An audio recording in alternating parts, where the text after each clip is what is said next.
I upload daily NBA content on this channel, so if that is something that interests you, then subscribe. Also drop a like on this video. It only takes 1 second and makes a massive difference. Also real quick, if you have not yet, there is a new My NBA video over on my second channel going over the start of the 3rd season. Also, there are 2 new podcasts over on the podcast channel. We added Rudy as a 3rd host, the editor of this video. So go check those out as well. We're relaunching the podcast and we're going to be uploading there consistently. So if you go watch it, I'd really appreciate it. But with that out of the way, today's video is going to piss off a lot of people. That's okay.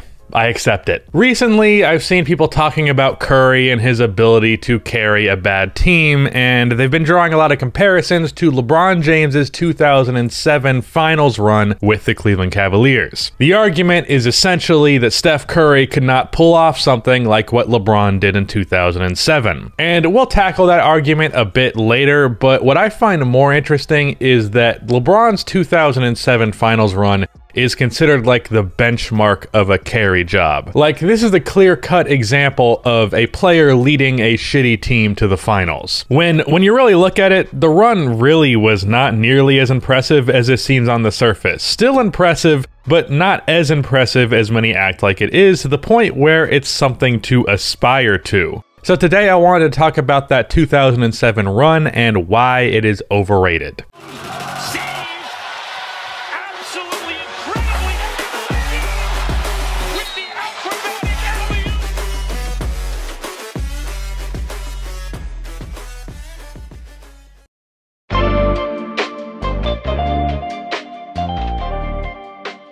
Alright, so before we go into this one, I have to make a disclaimer that's going to be exhausting to anyone with any kind of sense, but I'm not a LeBron James hater. In fact, I would say that I probably hold him to a higher esteem than the average person who has him not as the GOAT. I have Michael Jordan 1 spot above him, but I don't think it's ridiculous to have LeBron as the GOAT. He has a legitimate case. And I have to point this out for the morons who will view any mild criticism of LeBron to be hate, that I have been in defense of LeBron multiple times. The criticism of his finals record is stupid. The notion that he's not clutch is the most untrue narrative in NBA history. Hell, I don't even agree with the notion that Ray Allen saved his legacy. So if you're gonna point at me and say that I hate LeBron James because I think this run was overrated, well, you just be wrong. And I think most people are aware of this, but I feel the need to make this disclaimer because LeBron fans on the internet are insane. With that said, let's actually talk about this damn run. So the first thing to look at is this 2007 Cleveland Cavaliers roster. Now, as you can imagine, this roster was not amazing, but I feel it is often perceived to be trash when it just simply wasn't. This team's point guard spot was split between Daniel Gibson and Eric Snow. Gibson was a shooter, Snow was a defender who couldn't shoot. The 2 on this team was Larry Hughes, who was the 3rd scorer on this team. Scorer is in quotes because he was incredibly inefficient. Drew Gooden was the power forward of this team. No, not this guy. This guy. Drew had a decent mid-range shot, he could rebound well, and he was solid defensively. Zydrunas Ilgauskas is a name that made my Microsoft Word give up when I typed it in, but he was also the clear-cut 2nd best guy on this team. He had a great mid-range shot, could finish inside, had a reliable post game, and he was a pretty good defender. Not amazing, but the guy was just a brick wall in front of the basket. He was huge, 7'3", 250 with a 7'5" wingspan. He made 2 All-Star teams previous to this season, though he wasn't quite that All-Star caliber player on this team as he was getting older and taking less shots, but he was definitely the clear number 2 guy. If there was a late play happening with the Cavs, he was likely the screener for LeBron James. Off of the bench for this team is Anderson Varejao, who you more than likely only remember for this.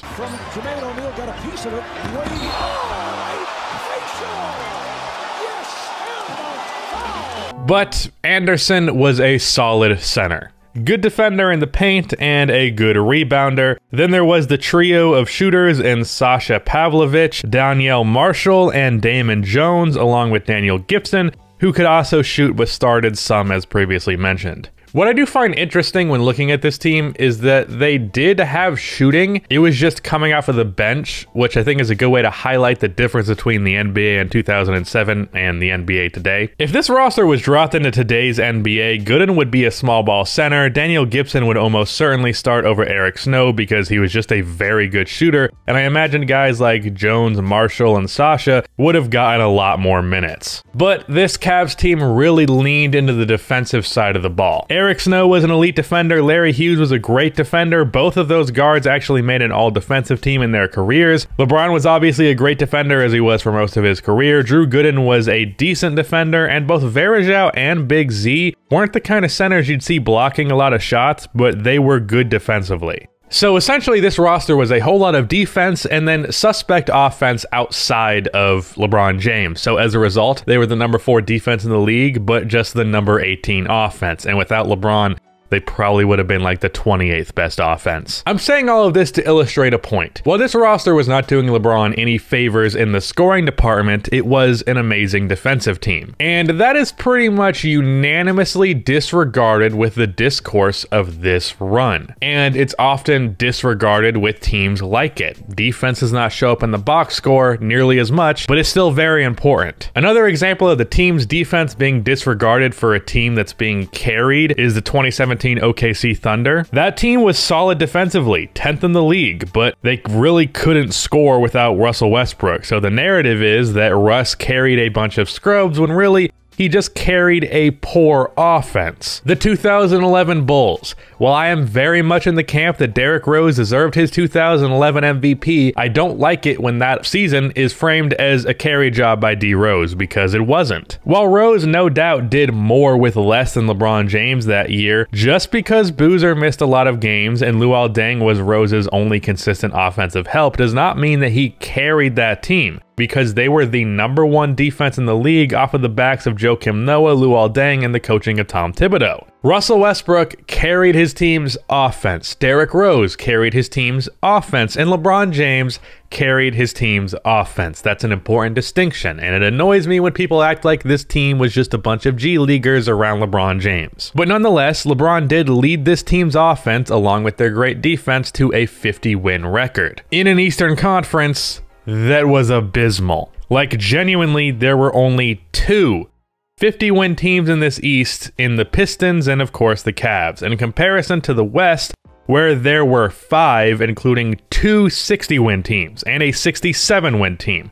And really, it's this shitty Eastern Conference that makes me feel like this run really wasn't all that. But, well, let's just get into that discussion, I guess. First round, the Cavs get the Washington Wizards, which could seem like a series to actually be genuinely worried about on the surface. Except Agent Zero, no, not that one, the first one, same joke twice, I get it, I'm hilarious, was out with injury. So this series was a rather easy sweep despite Anton Jamison's best efforts. Second round, the Cavs get a better and more interesting matchup in the New Jersey Nets, who had Jason Kidd, Vince Carter, and Richard Jefferson. However, the thing about this Nets team with Vince Sanity is that they were always better on paper than they actually were in practice, by quite a bit. Vince and Kidd were getting older, which is wild to say because Vince still played over a decade more of NBA basketball after this, and Richard Jefferson had a down year, and I also ratioed him on Twitter for saying some dumb shit, so there's that. That has nothing to do with anything. I'm just proud of that. Anyways, this was also a 40-win team like the Washington Wizards, but they beat a 47-win Raptors team in the first round because Chris Bosh really underperformed, and both Jefferson and Vince Carter well outperformed their normal ability. Against the Cavs in the second round, they pushed them to 6 games, which might make you say, oh, well, that's proof that this Nets team was actually legit and they were better than their record, and LeBron had to carry the Cavs to get past them. But really, that was not the case. LeBron had essentially identical numbers to what he did in the regular season. More assists but less points, slightly worse efficiency, so it's not like LeBron went berserk and otherwise the Cavs wouldn't have won. This was a very bog standard series. The Cavs performed at about the same level they did in the regular season, and that was enough to get them past the Nets because the Nets weren't very good. But then we get to the Eastern Conference Finals where things get more interesting. The Cavs match up with the other 50-win team in the conference, obviously that being the Detroit Pistons, who are yet another example of this run and its framing make them seem like they're better than they really were. Like the whole thing is overstated. People love to act like this Pistons team was essentially a slightly worse version of the 04 Pistons who upset the Kobe and Shaq Lakers in the finals, when really, no. Just no, it wasn't the same at all. The Pistons no longer had the player who was no worse than the second best player on the team in my opinion in Ben Wallace. Ben was the foundation of this Pistons defense, which was one of the best in NBA history. They were ranked second in defense in 2004 with Ben, and they dropped to 7th without him. So they were still good defensively, but not nearly the same, and very lacking in rim protection by comparison. Which, for probably the greatest slasher in NBA history, was certainly a luxury. They were better offensively, and I'd certainly call this a good NBA team, but they were not what they were in 04 by any stretch. Looking at this matchup before actually knowing what happens, I would say these are two relatively evenly matched teams, and I would just give the Cavs the edge simply because they have the better player. And that was obviously the case because this ended up being a 6-game series where the Cavs obviously won. But it was close because, as I said, these teams were relatively evenly matched. In the first 5 games of this series, the win deficit was an average of 3.5 points, which is pretty damn small. Now, there is one standout game in this series in particular that I have to point out. Game 5, where LeBron James had perhaps the best performance of his career, which is saying a lot because the guy has an endless list of ridiculous performances throughout his career. In this game, it was tied going into the 4th, and needing a push to get them the win, LeBron scored 11 in the 4th quarter, which resulted in an overtime. In that overtime, the Cavs scored 9 points, all of which were scored by LeBron James. Unfortunately, however, the Pistons also scored 9, which meant we got a second overtime where the Cavs would once again score 9, all of which was scored by LeBron James, including the game winner, because the Pistons only managed to score 7 in the second overtime. So if you're doing the math, that is 29 in the 4th quarter and 2 overtimes, and 18 straight and all of the points in overtime, including the game winner. In total for this game, LeBron had 48, 9, and 7 on 61% true shooting, an amazing performance. And after the game, the Pistons were just demoralized and the Cavs got a very easy win in Game 6. So now they get to the finals, where famously they got crushed. And really the main reason for this was because the Spurs built a defense that essentially locked LeBron out of the paint and made him go to his jumper a lot, which he was really bad at the time. As a result, he averaged just 22 points on about 42% true shooting, which is also really bad. Now that's fine. We're talking about a 22-year-old on a team with 0 spacing going up against who I believe to be the greatest defensive player of all time, waiting for him in the paint. So I'm not mad about it, but I don't know why this goes unmentioned when talking about this run, because like, yeah, he got them there. But if anything, I think this underperformance and this series being a sweep showed just how flimsy the first 3 series previous to it really were. This was the first actual contender that the Cavs faced in their run, because make no mistake, the Pistons also would have been bitch slapped by the Spurs. Again, it's fine for LeBron to underperform in this situation, but I think it's a big part of the story that's often ignored, and it's important to mention because it really contextualizes that what they did previous wasn't really that impressive, because this was the first time they actually played a really good team. But yeah, that's why I feel this run was not as impressive as many make it out to be. The team around LeBron wasn't nearly as bad as people act like it is. The first 2 rounds weren't good teams, really. The Pistons were a good team, but I wouldn't say they were some crazy obstacle. That series really could have gone either way, and credit to him, LeBron made it go the Cavs' way, but it wasn't, like, outstanding. And then they got to the finals, where the Spurs proved that the Cavs were pretenders and not even close to contenders.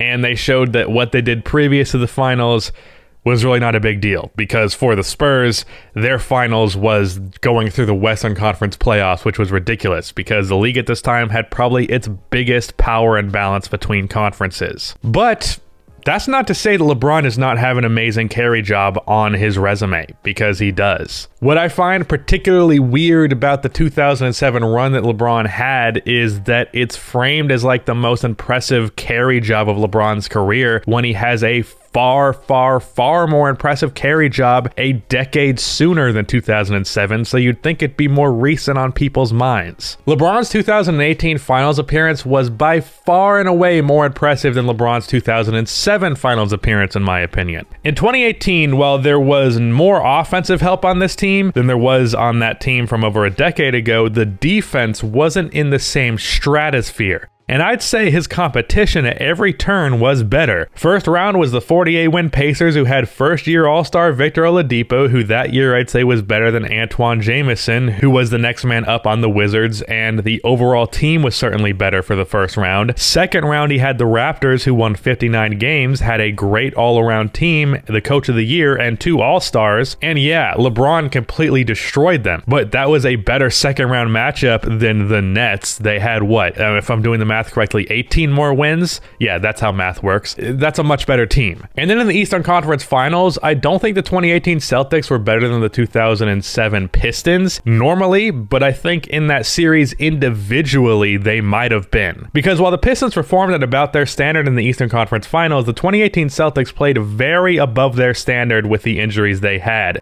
5 players above double digits. Brown averaged 20, Tatum averaged 18. But then also for LeBron's help in those Eastern Conference Finals, in 2007, his teammates showed up for him in that series. In 2018, they did not. In 2018, Kevin Love averaged 12 points on 48% true shooting. Clarkson, who averaged 14 on average efficiency in the regular season, averaged 5 on 38% true shooting, which is pathetic. And this team as a whole, outside of LeBron, shot 42% from the field and 29% from 3. Then compare that to the 2007 Cavs, who also shot 42% from the field, but 36% from 3. And then remember, that 2007 Cavs team was a really good defensive team. Meanwhile, the 2018 Cavs were dog shit on that end, and that is a very important distinction, far more than their efficiency difference. So I think that 2018 run was far more impressive, getting them to the finals to begin with, and then you consider the fact that in the finals themselves, LeBron played so much better than he did versus the Spurs. In the finals, they were again smoked. It was a sweep because the team just was not good enough, but LeBron actually played amazing. Meanwhile, in 2007, he played bad. He averaged 34, 9, and 10 on 62% true shooting in that series, in comparison to the 22, 7, and 7 on 43% true shooting he did versus the Spurs. The guy was better across the board at every turn in 2018, and the difficulty was much higher in 2018. So I don't know why 2007 is this example people point to when the better option was more recent. And while I understand LeBron's age at the time was a big factor in this as well, I honestly feel like that wasn't telling us anything we don't already know. Maybe people didn't know it at the time, but I think most of us are aware that by his second year, LeBron was no worse than the 5th best player in the NBA. He was just ready pretty much immediately. So I don't actually consider the age factor to really be a big deal. And then if we can compare each version of LeBron from 2007 and 2018, it's again a pretty clear distinction. In the 2007 playoffs, LeBron averaged 2 less points, 1 more rebound, and 2 more assists than he did in the regular season on 4% worse true shooting. In fact, if you look at the overall numbers, LeBron for the playoffs as a whole actually underperformed slightly. Whereas when you compare that to his 2018 regular season numbers versus the playoffs, in the playoffs he averaged 7 more points per game on the exact same efficiency as the regular season. That 2007 finals run was just very much overrated by many people. And as for the argument people have been making about Steph not being able to carry a team like LeBron did in 2007. First of all, as I made clear, that 2007 run was not that impressive, and honestly, I would not be shocked if Stephen Curry was able to pull something like that off. And 2, even if he wasn't able to pull off a run like that, which I'd probably lean towards he couldn't, but I wouldn't be entirely shocked if he could, regardless of that, yeah, Steph Curry is not as good at carrying teams as LeBron James because LeBron is the greatest carry job player in NBA history. So that comparison is dumb. For the most part, no one was really saying Curry was better than LeBron back when the Cavs and Warriors were going at each other. Sure, there were some people, but most rational people were fully aware that LeBron was the better player. So I don't understand why that comparison was being made to begin with, other than just LeBron fans being petty, which I guess that makes some sense. And even if Curry was on LeBron's level, which again, he is not, the situation the Warriors are currently in is far worse than that Cavs team was, because that Cavs team is in a very weak Eastern Conference, and unlike with LeBron's help, Stephen Curry's help isn't good on either end of the court. So as a result, the overall team construct is far more reliant on Curry than the Cavs were on LeBron, because at least they had one end covered without their player. And then on top of that, this Western Conference has like 13 teams that could be in the playoffs. It's not the same as that Eastern Conference. I'm literally at the end of the video and my dogs are fucking barking. This recording is so long. Anyways, I think I've made my point clear. Shout out to Rudy for editing this video. That is the end of this video. Please be sure to like and subscribe for more NBA content like this, and cue the outro music.